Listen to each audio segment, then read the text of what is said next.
Hi hello అందరికీ నమస్కారం. నేను మీ Priya. Welcome back to Aadya media. ఈరోజు మనతో పాలిటిక్స్ గురించి డిస్కస్ చేయడానికి ముప్ప అంకంరావు గారు ఉన్నారు. ఆయనతో మాట్లాడదాం. నమస్తే సార్. నమస్తే అమ్మా. సో అంబటి రాంబాబు గారు మాట్లాడుతూ పవన్ కళ్యాణ్ గారిపై ఫైర్ అయ్యారనమాట. సినిమాల్లోనూ రాజకీయాల్లోనూ స్థిరత్వం లేని వ్యక్తి ఎవరైనా ఉన్నారంటే ఆయన పవన్ కళ్యాణ్ గారే. సినిమాల్లోనేమో కథానాయకుడు, బయటకు వచ్చి రాజకీయాల్లోనేమో కంత్రి నాయకుడు అంటూ వ్యాఖ్యలు చేశారు. దీనికి మీరేమంటారు? ఇప్పుడు వాళ్ళకి కనపడుతుంది ఏంటంటే అంటే ఈరోజు ఆంధ్ర రాష్ట్ర రాజకీయ పరిస్థితుల గురించి ఒకసారి అవగాహన చేసుకుంటే పవన్ కళ్యాణ్ గారిని, అలాగే తెలుగుదేశం పార్టీ అధ్యక్షుడు చంద్రబాబు నాయుడు గారిని, వీళ్ళ ఇద్దరిని ప్రత్యేకంగా దృష్టి పెట్టుకొని వీళ్ళ గురించే మాట్లాడాలని, ముఖ్యంగా పవన్ కళ్యాణ్ గురించి మాట్లాడుకుంటూ నిన్న ఆయన ప్రారంభించినటువంటి వారాహి యాత్ర విజయవంతమైంది కాబట్టి తట్టుకోలేక మాట్లాడుతున్నారని చెప్పి నేను అనుకుంటున్నాను. చాలా విజయవంతమైంది, అందులో అనుమానం లేదు. అంచనాల మించి విజయవంతమైంది ఉభయ గోదావరి జిల్లాల్లో. కాబట్టి దాని గురించి వీళ్ళందరూ మాట్లాడుతున్నారని చెప్పి నేను భావిస్తున్నాను. కలుగులోంచి ఎన్నికలన్నీ ఒక్కడు బయటకు వస్తున్నాయి. ఎందుకంటే కలుగులోంచి ఎన్నికలు ఎప్పుడు వస్తాయి అంటే వర్షం బాగా పడి దాంట్లోకి నీరు వెళ్ళినప్పుడు, లేకపోతే ఆ ఎలికలు ఇబ్బంది పెడతా ఉంటాయి కదా, ఇబ్బంది పెట్టినప్పుడు నిప్పు పెడతారు. ఆ పొగ దాటికి ఆ నిప్పు దాటికి బయటకు వచ్చి పారిపోతూ ఉంటాయి. ఇప్పుడు పరిస్థితి ఎలా ఉంది అంటే ఒకేపు నుంచి ఉధృతంగా యువగళం పాదయాత్ర జరుగుతూ ఉంది. ప్రజలు విపరీతమైన స్పందన జరుగుతూ ఉంది నారా లోకేష్ బాబుకి. ఒక ఏపు నుంచి చంద్రబాబు నాయుడు గారు బాదుడే బాదుడు కార్యక్రమం ఈ చాలా విజయవంతమైంది. అసలు అద్భుతమైన విజయవంతం అవుతుంది అది కూడా. ఇటు చూసుకుంటే పవన్ కళ్యాణ్ గారికి యాత్ర, వారాహి యాత్ర, ఇది అంచనాల నుంచి విజయవంతమైంది. ఈ చూసి తట్టుకోలేకపోతున్నారు. ఆ ప్రవాహానికి వర్షం వస్తే ఎట్లయితే ఈ కలుగులోకి నీళ్ళు వస్తే ఎలుకలు బయటికి పారిపోతాయో, ఇప్పుడు వీళ్ళ కోసాలు కదిలిపోతూ ఉన్నాయి. ఎవరు గెలిచే పరిస్థితి లేదు. ఈ మాట్లాడేవాళ్ళు కొంతమంది నామినేట్ పదవులు తీసుకున్నాడు కూడా మాట్లాడుతూనే ఉన్నారు. వాళ్ళకి కానీ వీళ్ళకి కానీ నేను చెప్పేది ఏంటంటే ఈరోజు ఆంధ్ర రాష్ట్ర పరిస్థితి ఎలా ఉంది అంటే విశ్లేషణగా చూసుకుంటే మనం వీళ్ళని ఎట్టి పరిస్థితుల్లో మళ్ళీ గెలిపించకూడదు కాబట్టి వీళ్ళని ఓడించాలని చెప్పి ప్రజలు నిర్ణయించుకున్నారు. అది ఇలాగా అర్థమైంది కాబట్టి వీళ్ళు ఒంటరిగా పోటీ చేసినా వీళ్ళు గెలిచే పరిస్థితుల్లో లేరు. ఈ తెలుగుదేశం పార్టీ, జనసేన విడివిడిగా పోటీ చేసినా వీళ్ళు గెలిచే పరిస్థితి లేదు. కలిసి పోటీ చేస్తే మాత్రం వీళ్ళకి 10 సీట్లు కూడా రావు. ఆ నిర్ణయం వాళ్ళకి వచ్చేసరి వీళ్ళకి అర్థమైపోయింది. వాళ్ళకి వస్తున్న ఇంటెలిజెన్స్ రిపోర్ట్ కావచ్చు ఇవన్నీ కూడా.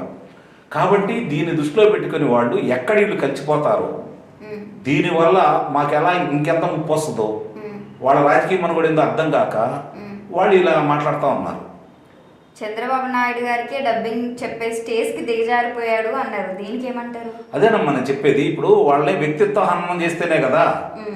ఇప్పుడు వాళ్ళు ప్రెస్టేషన్లో ఇంకోటి మాట్లాడి దాని గురించి ఇప్పుడు ఈ యొక్క లోకేష్ పాదయాత్ర కావచ్చు, బాదుడే బాదుడు కార్యక్రమం కావచ్చు, ఈ వారాహి యాత్ర కావచ్చు, ఈ మూడింటిని పక్కదావ పట్టించాలి అంటే ఇంకో కొత్త సమస్య బయటికి మాట్లాడుకోవాలి కదా. అలాగే వీళ్ళు చేసే పనులు, ఈ కార్యక్రమాలు ప్రజలు చర్చించుకోకుండా ఉండాలి అంటే, వీళ్ళ అసమర్థత తెలియకుండా ఉండాలి అంటే, వీళ్ళు చేసే అరాచకాలు ప్రజలకు అర్థం కాకుండా ఉండాలి అంటే వేరే కొత్త సమస్యలు అంటే ఒకటి కావాలి కదా. దాని గురించి మాట్లాడుకోవాలి కదా. ఇప్పుడు ఈ 4 సంవత్సరాల్లో ప్రజలకి ఉపయోగపడే కార్యక్రమాలు ఏం చేశారు? బటన్ నొప్పుడు తప్ప. వాడు ఆ బటన్ నొప్పుడు కార్యక్రమాలు, అరాచకాలను వీటి గురించే కదా నమ్ముకుంది. కాబట్టి అవన్నీ ప్రజలు తిప్పికొట్టాలి, ఏకమైపోతున్నారు అనే కదా ఇలా భయం. దాని గురించి దృష్టి మరలించడం కోసం ఈ విజయవంతం అవుతున్నాయి కాబట్టి వీళ్ళదేమి పెద్ద విజయవంతం కావటం లేదు. కాబట్టి మీరు ఇదేమి కరెక్ట్ కాదు, జనం మా వైపే ఉన్నారు, వీళ్ళు ఊరకాయ వీళ్ళందరూ కలిసి చేస్తున్నారు, వీళ్ళంతా ఒకటే అని చెప్పని ప్రజలకు చెప్పే ప్రయత్నం చేస్తున్నారు. ప్రజలు కూడా నిర్ణయించుకున్నారు. వాళ్ళు ఒకటిగా వచ్చినా వీళ్ళని ఓడించడానికి, కలిసి వచ్చినా వీళ్ళని ఓడించడానికి నిర్ణయించుకున్నారు. కాకపోతే ఇక్కడ ప్రతిపక్షాలు కావచ్చు, లేకపోతే అధికార పక్షం కావచ్చు, ఒకటి ఆలోచించుకోవాలి. అధికార పక్షం ఏమో ఆలోచించుకుంటుందా అంటే ఈ రోజు జరుగుతున్న కార్యక్రమాలకి బటన్ నొప్పుడు కార్యక్రమంతో జగన్ గారితో మేము గెలుస్తామని చెప్పి వాళ్ళు భావిస్తున్నారు. అది క్షేత్రస్థాయిలో ఎలా ఉందని చెప్పని లోకల్ నాయకులు తెలిసింది కాబట్టి వాళ్ళు భయపడిపోయి ఆ పార్టీలోంచి బయటకు వస్తూ ఒక్కొక్కడు కూడా అసమ్మతి కూడా వినిపిస్తూ ఉన్నారు.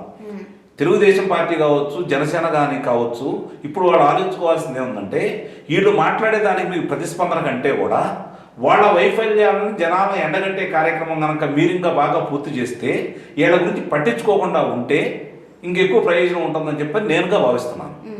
ఎందుకంటే వీళ్ళు మాట్లాడితే మళ్ళీ వాళ్ళు ఇంకోటి ఏదో మాట్లాడతారు, వాళ్ళే మాట్లాడతారు, ఇదే ప్రచారం అవుతూ ఉంటుంది.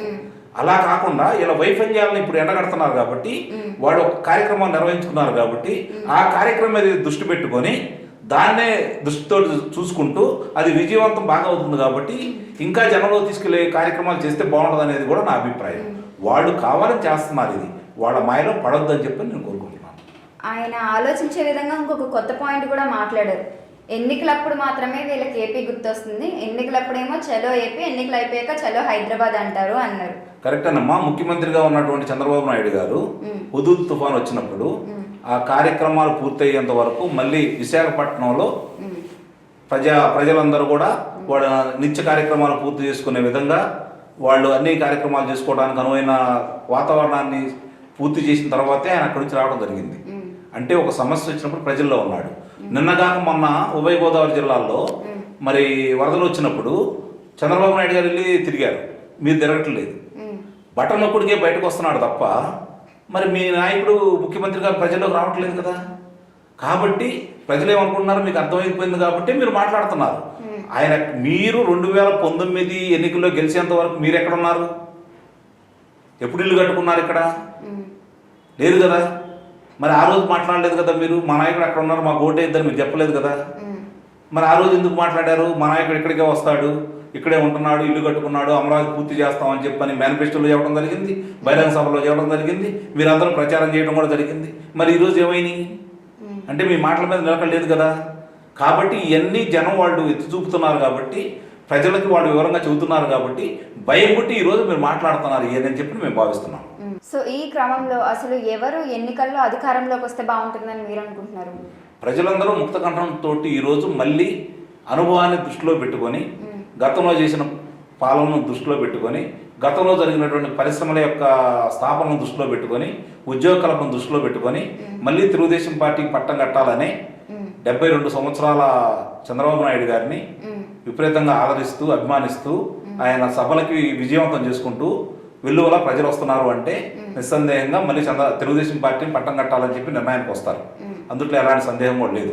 ఈరోజు ప్రజలందరూ ఆలోచించుకుంటున్నారమ్మా, ఫస్ట్ మన పిల్లల భవిష్యత్తు ఏంటి, మన భవిష్యత్తు ఏంటి, రేపు రాష్ట్ర భవిష్యత్తు అని చెప్పి క్షుణ్ణంగా అర్థం చేసుకున్నారు. వాళ్ళు అర్థం చేసుకున్నారు కాబట్టి ఒక అవగాహనకు వచ్చేసి ఇప్పుడు దాకా ఏం జరుగుతుందంటే ఆంధ్ర రాష్ట్రంలో భయపెడుతున్నారు. ఎన్నికల్లో పాల్గొనాలన్నా కూడా భయపెట్టారు. స్థానిక సంస్థల ఎన్నికల్లో భయపెట్టి వాళ్ళు విజయం సాధించడం కూడా జరిగింది. ఎందుకు తిరగబడలేదని చెప్పి ప్రశ్నించవచ్చు. ఏమనుకుంటున్నారంటే తిరగబడకపోవటం అనేది ప్రతిపక్షాల లోపం, సందేహమే లేదు. ప్రతిపక్షాలు కనుక ఆ రోజు బయటకు వచ్చేసి తెలుగుదేశం పార్టీ కావచ్చు, జనసేన కావచ్చు పోరాటం చేసినట్టయితే ప్రజల అమ్మాలు నిలబడేవాళ్ళు. కానీ ఇటు పోరాటం చేయకపోవడం అనేది ఇలా లోపమే. దాన్ని ఈరోజు సరిదిద్దుకొని మళ్ళీ ప్రజల దగ్గరకు రావడం జరుగుతుంది కాబట్టి వాళ్ళందరూ ఒక అవగాహనకు వచ్చారు కాబట్టి ఎట్టి పరిస్థితుల్లోనూ ఈ ప్రభుత్వానికి ఓటేసే పరిస్థితి మాత్రం ప్రజల్లో లేదు. మళ్ళీ తెలుగుదేశం పార్టీని పట్టం కట్టి చంద్రబాబు నాయుడు గారిని ముఖ్యమంత్రిని చేయాలనే ఆలోచనతో ప్రజలు ఉన్నారని చెప్పని వాళ్ళ యొక్క ఆలోచన విధానాన్ని అర్థమైపోయే విధానాన్ని తెలియపరుస్తున్నాను. Thank you so much sir. So చూసారు కదా, ఇది వాటి ట్రెండింగ్ న్యూస్. మరొక ఇంట్రెస్టింగ్ న్యూస్తో మళ్ళీ మీ ముందు ఉంటుంది ఆద్య మీడియా.